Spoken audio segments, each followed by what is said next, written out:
नमस्कार, मैं हूं आपके साथ अंकिता पाल। बुलेटिन की शुरुआत करते हैं। महाराष्ट्र के करंजा विधानसभा क्षेत्र में जनसभा का आयोजन किया गया। जनसभा में सीएम योगी आदित्यनाथ ने शिरकत की है। सीएम ने जनसभा को संबोधित किया। क्या कुछ कह रहे, सुनाते हैं आपको। मंच पर उपस्थित बंजारा समुदाय के धर्मगुरु और जिन्हें अभी महाराष्ट्र की विधान परिषद के लिए जिनका मनोनयन हुआ है, ऐसे संत बाबू सिंह महाराज जी, मंच पर उपस्थित पौड़ा देवी के श्री महंत कबीरदास महाराज जी,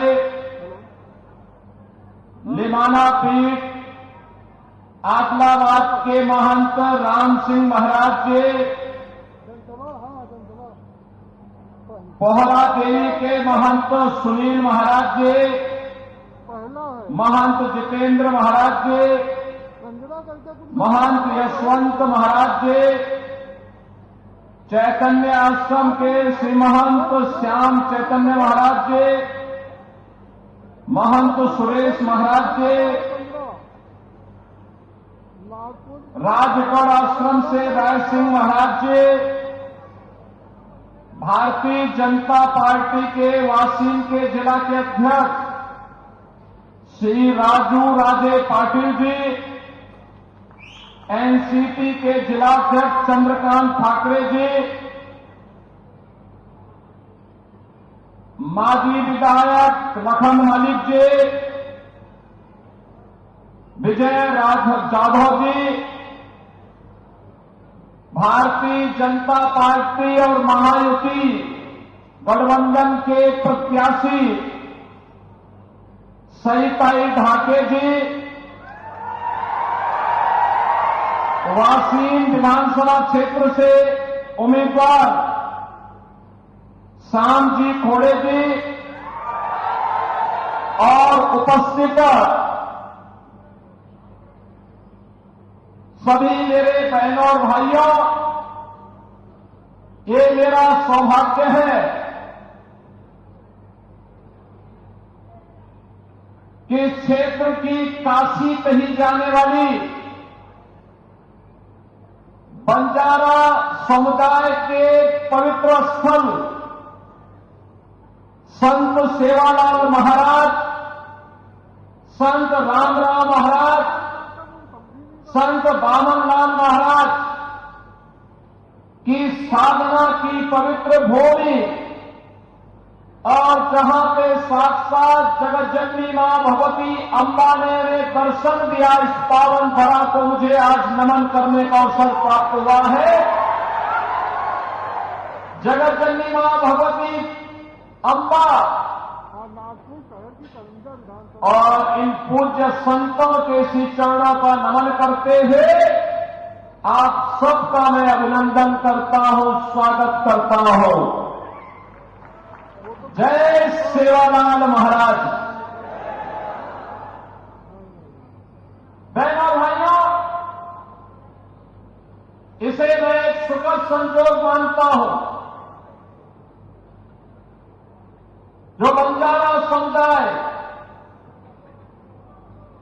कभी अपने अस्तित्व के लिए जूझ रहा था, आज उस बंजारा समुदाय को प्रधानमंत्री मोदी जी के मार्गदर्शन में सत्ता की, शासन की मुख्य धारा के साथ जोड़ करके बाबू सिंह महाराज को एमएलसी के रूप में भेजने का काम भारतीय जनता पार्टी की सरकार ने किया है। ये कार्य इसलिए महत्वपूर्ण है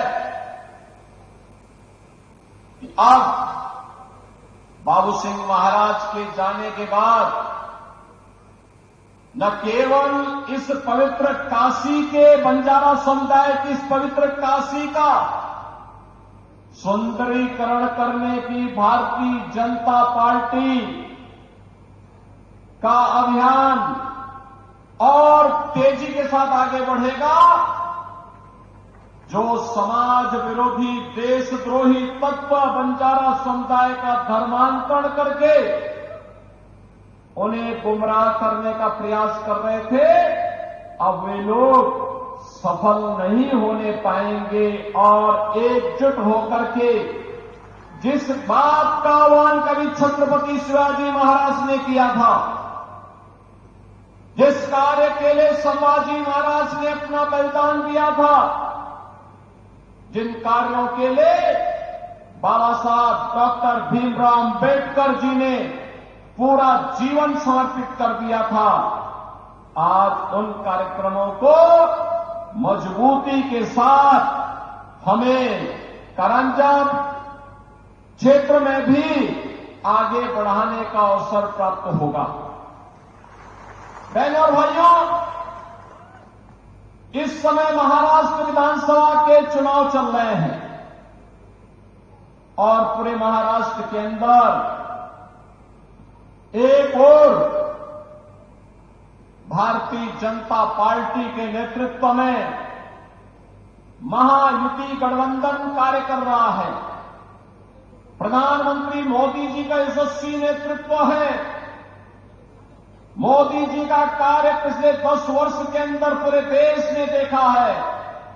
बिना भेदभाव के शासन की योजना का लाभ हर गांव को, हर गरीब को, हर किसान को, हर नौजवान को, समाज के हरेक तबके को देने का कार्य हो रहा है। वहीं दूसरी ओर समाज और राष्ट्रद्रोही तत्वों को अपने गले का हार बनाने वाला महाअघाड़ी के नाम पर एक महाअघाड़ी गठबंधन भी कांग्रेस के नेतृत्व में आपके बीच में है।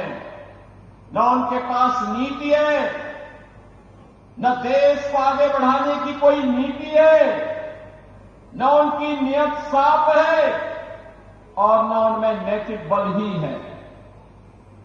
ये लोग मुस्लिम तुष्टीकरण की राह पर चल करके देश की अपूर्णीय क्षति करना चाहते हैं और इसीलिए मैं आपसे कहने के लिए आया हूं, याद करिए, महायुति गठबंधन, भाजपा, शिवसेना, एनसीपी, ये सभी मिलकर के महाराष्ट्र के विकास के लिए कार्य कर रहे हैं। मोदी जी का यशस्वी नेतृत्व है। देवेंद्र फडणवीस भारतीय जनता पार्टी के नेता के रूप में इन कार्यक्रमों को आगे बढ़ाने का कार्य कर रहे हैं। लेकिन दूसरी तरफ एक ऐसी गाड़ी है महागाड़ी के पास जिस पे स्टीयरिंग भी नहीं, उस गाड़ी के टायर भी गायब हो गए हैं और ड्राइविंग सीट पर बैठने के लिए आपस में ही छीना झपटी हो रही है। छीना झपटी हो रही है कि कौन ड्राइविंग सीट पर बैठेगा। और इसलिए बहनों और भाइयों, हमें इस बात को ध्यान में रखना होगा। एक तरफ जहां भारतीय जनता पार्टी के नेतृत्व में देश की सीमाएं सुरक्षित हुई हैं, याद करिए जब एक कांग्रेस की सरकार थी, पाकिस्तान घुसपैठ करता था, आतंकी वारदात को अंजाम देता था, बड़ी बड़ी घटनाएं घटित होती थी। हम लोग बोलते थे उस समय कि भाई पाकिस्तान के खिलाफ कार्रवाई करो, तो कांग्रेस का नेतृत्व कहता था कि नहीं नहीं, हमारे संबंध खराब हो जाएंगे। बहनों और भाइयों, आज आप देखते होंगे पाकिस्तान भारत की सीमा का अतिक्रमण नहीं कर सकता, आतंकवादियों को भारत की सीमा में घुसपैठ करने के लिए प्रश्रय देने का दुस्साहस नहीं कर सकता। अगर करेगा तो फिर खामियाजा भी भुगतेगा। ये नया भारत है, ये नया भारत है। छेड़ता नहीं है, लेकिन कोई छेड़ता है तो छोड़ता भी नहीं है। सीमाओं की सुरक्षा करना जानता है, अपनी जनता की सुरक्षा करना जानता है। ये नया भारत है, अपमान नहीं सहता। ये नया भारत है, इंफ्रास्ट्रक्चर के बड़े बड़े कार्य हो रहे हैं, हाईवे, रेलवे। यहां पर हमने देखा कितना भव्य स्थल बन रहा है, संत सेवालाल महाराज की पावन समाधि स्थली, संत रामराव महाराज की समाधि स्थली, संत बाबनलाल महाराज की साधना स्थली कितनी पवित्र और कितना भव्य रूप ले रहा है। ये भारतीय जनता पार्टी की विरासत के प्रति सम्मान का भाव है। बहनों और भाइयों, ऐसे ही हाईवे बन रहे हैं, railway, metro, rapid rail, IIT, IIM, AIIMS, one district one medical college, हर घर नल की योजना, गांव गांव की बेहतरीन कनेक्टिविटी, यह गरीब के लिए आवास, पीएम आवास योजना में आवास, 80 करोड़ लोगों को फ्री में राशन की सुविधा, 70 वर्ष से ऊपर के हरेक बुजुर्ग को प्रतिवर्ष 5 लाख रुपए की फ्री में स्वास्थ्य की सुविधा उपलब्ध करवाने का कार्य हो, या फिर अन्य अनेक गरीब कल्याणकारी योजनाएं, यह तो मोदी जी के नेतृत्व में भारतीय जनता पार्टी की सरकारें कर रही हैं। लेकिन साथ साथ गरीब कल्याण भी है, विकास भी है, सुरक्षा भी है, सुशासन भी है, तो विरासत के प्रति सम्मान का भाव। अयोध्या में 500 वर्षों के बाद अयोध्या में फिर से भगवान राम की जन्मभूमि पर भव्य राम मंदिर का निर्माण हो गया है। भव्य राम मंदिर का निर्माण, यह काम कांग्रेस भी कर सकती थी, लेकिन कांग्रेस को हिंदू भावनाओं की चिंता नहीं थी। कांग्रेस को हिंदू भावनाओं की चिंता नहीं थी। बहनों और भाइयों, अयोध्या दुनिया की सुंदरतम नगरी बन रही है, भगवान राम की स्थली सुंदर बन रही है। लेकिन प्रश्न है, अयोध्या में ये अपमान 500 वर्ष पहले क्यों झेलना पड़ा था? राम मंदिर के 500 वर्षों तक क्यों संघर्ष करना पड़ा था? छत्रपति शिवाजी महाराज ने जिस स्वराज की संकल्पना को आगे बढ़ाया था, इसके लिए संघर्ष क्यों करना पड़ा था? पेशवा बाजीराव को एक भारत एक राष्ट्र की संकल्पना के लिए संघर्ष क्यों करना पड़ा था? सामाजिक समता के लिए महात्मा फुले को क्यों आंदोलन करना पड़ा था? बहनों और भाइयों, एक विधान सब समान, इसका आह्वान करने वाले बाबा साहब डॉक्टर भीमराव अंबेडकर को क्यों संघर्ष करना पड़ा था? कारण था, हम बटे थे और बटे थे इसीलिए कटे थे। हम बटे थे इसीलिए कटे थे, और आज हम कहने के आए, एक है और सेफ है, एक है सेफ है, यानी सुरक्षित है। और इसीलिए मेरी आप सबसे आह्वान है, विनती है, चुनाव में बंटना नहीं है, आपस में लड़ना नहीं है, एक होकर के देश के हित में काम करने वाली, एक भारत श्रेष्ठ भारत बनाने वाली भारतीय जनता पार्टी को अपना पूरा समर्थन और आशीर्वाद देना है। आप देंगे? सभी लोग सहमत हैं? सभी लोग सहमत हैं? तो यहां पर भारतीय जनता पार्टी ने सईताई ढाके को अपना उम्मीदवार बना करके, कारंजा से अपना उम्मीदवार बना करके आपके बीच में उन्हें भेजा है, और वासीम से श्री श्याम जी खोड़े को अपना उम्मीदवार बना करके भेजा है। इन दोनों को आपका आशीर्वाद प्राप्त होगा। दोनों हाथ उठा करके इन्हें आश्वस्त करिए, इनको अपना आपका आशीर्वाद मिलेगा, बटेंगे तो नहीं, एक रहेंगे, एक रहेंगे।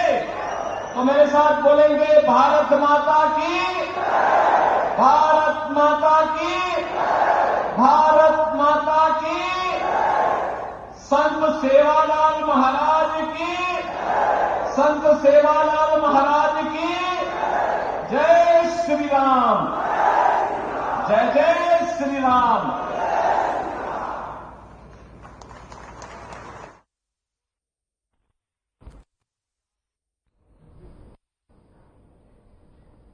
तो वहीं महाराष्ट्र के चिमूर में आपको बताते चले कि बीजेपी की तरफ से एक रैली आयोजित की गई, जिसमें पीएम नरेंद्र मोदी ने शिरकत कर रैली को संबोधित किया है। इस दौरान उन्होंने कहा कि चंदपुर के इस क्षेत्र ने दशकों तक नक्सलवाद की आग को झेला है। कांग्रेस और उसके साथियों ने भी आपको सिर्फ और सिर्फ खूनी खेल दिए हैं और हमारी सरकार ने नक्सलवाद पर लगाम लगाई है। आइए आपको सुनाते हैं कि पीएम मोदी ने आगे क्या कुछ कहा है।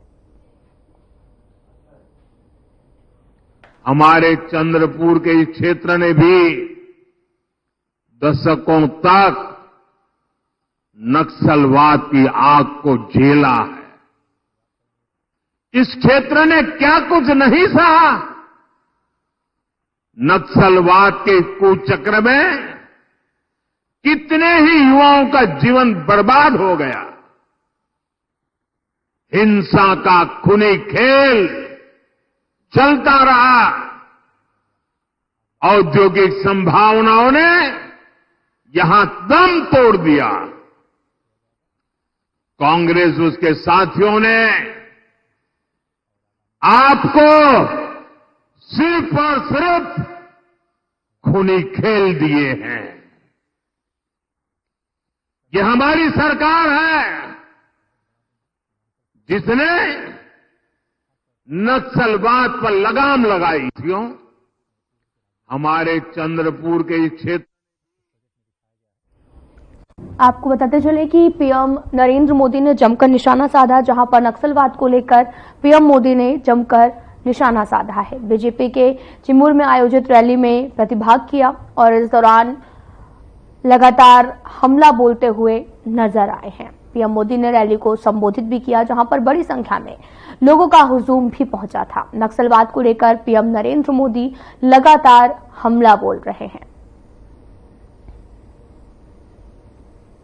आपको बताते चलें कि नक्सलवाद को लेकर अक्सर प्रधानमंत्री नरेंद्र मोदी हमला बोलते रहते हैं और फिर से उन्होंने एक बार नक्सलवाद पर हमला बोला है। बीजेपी चिमूर में आयोजित रैली को संबोधित करने के लिए प्रधानमंत्री नरेंद्र मोदी भी पहुंचे थे, जहां पर उन्होंने विपक्षियों को आड़े हाथों लिया और साथ ही नक्सलवाद को लेकर भी जमकर बरसते हुए नजर आए हैं।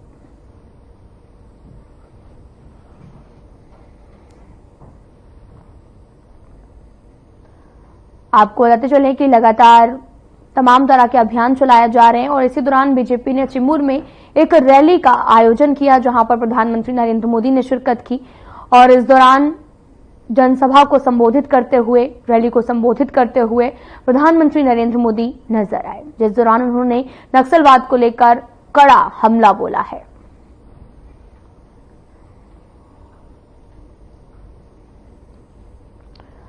आपको बताते चलें कि प्रधानमंत्री नरेंद्र मोदी लगातार विपक्ष को आड़े हाथों ले रहे, तो वहीं दूसरी तरफ उन्होंने नक्सलवाद पर हमला बोला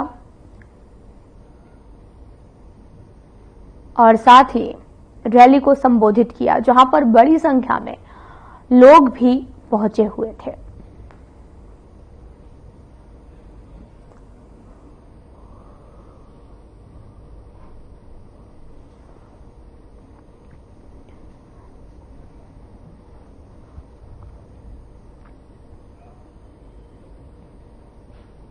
तो वहीं केंद्रीय गृह मंत्री अमित शाह ने झारखंड के झरिया में आयोजित जनसभा को संबोधित किया। शाह ने आगे क्या कुछ कहा है, आपको भी सुनाते हैं। आज हमारे देश के महान नेता मदन मोहन मालवीय जी का आज मालवीय जी की पुण्यतिथि है। मालवीय जी ने स्वतंत्रता आंदोलन में बहुत बड़ा योगदान दिया और साथ साथ बनारस हिंदू विश्वविद्यालय की स्थापना महामना मालवीय जी ने की। मैं आज माननीय जी को प्रणाम कर कर सबकी ओर से श्रद्धांजलि देने का काम करने वाला हूं। भाइयों बहनों, आने वाली 20 तारीख को आप सभी को अपना वोट देना है। याद रखेगा जरिया वालों, धनबाद वालों, आपका एक वोट झारखंड का भविष्य तय करने वाला वोट है। आपका एक वोट तय करेगा कि खुद को करोड़पति अरबोपति बनाने वाला जेएमएम चाहिए कि गरीब माताओं को लखपति दीदी बनाने वाली नरेंद्र मोदी की सरकार चाहिए। नरेंद्र मोदी। अरे जरिया धनबाद वालों, हजारों की संख्या में दूर दूर तक धूप में आप खड़े हैं। मुझे बताइए, किसी ने 350 करोड़ रुपया एक साथ देखा है क्या? अरे कोई भी हो तो जरा बताए, देखा है क्या?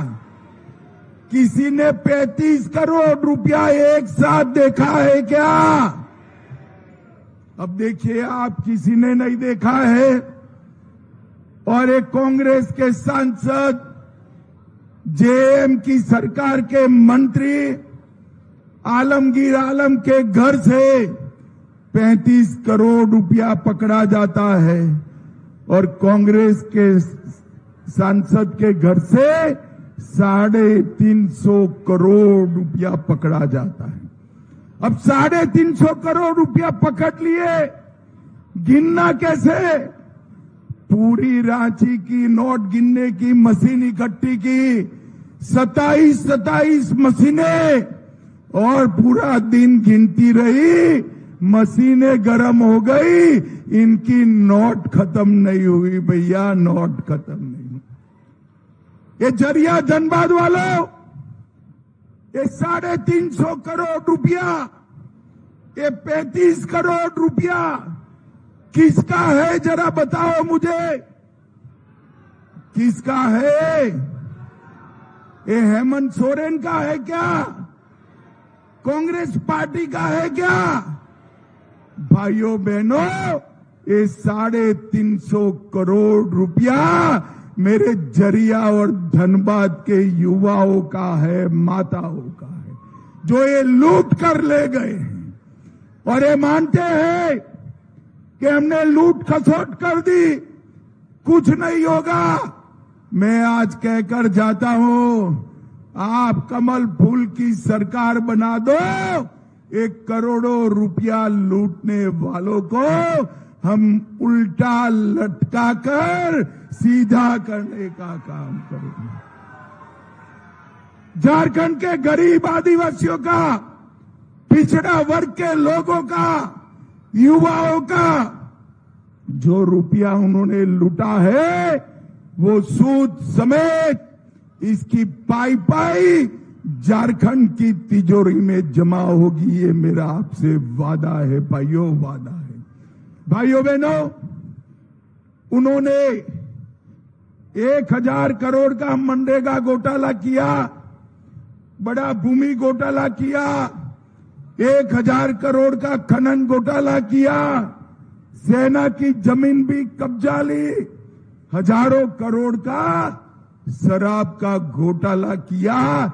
एक घोटाला करने वाली सरकार है, घोटाला करने वाली सरकार है। भाइयों बहनों, मैं आज कहने आया हूं कि हमारी सरकार बनेगी तो हमने क्या करना है, उसका एक हमने संकल्प पत्र बनाया है। आप मुझे बताओ, ये राहुल बाबा खटाखट फटाफट खटाखट फटाफट घोषणाएं करते हैं, पूरी होगी क्या? जोर से बोलो, पूरी होगी? अब जरिया धनबाद वालों, आप भी ना बोल रहे हो और राहुल बाबा के अध्यक्ष खड़गे जी भी ना बोल रहे हैं कि ये कुछ पूरा नहीं होने वाला। मगर मैं आज कहने आया हूं, नरेंद्र मोदी जी की गारंटी, मोदी गारंटी पत्थर पर लकीर होती है। ये एक एक गारंटी को पूरा करने का काम हम करेंगे। हमने कहा है कि गोगो दीदी योजना के तहत एक फिलहाल इस बुलेटिन में इतना ही। नमस्कार।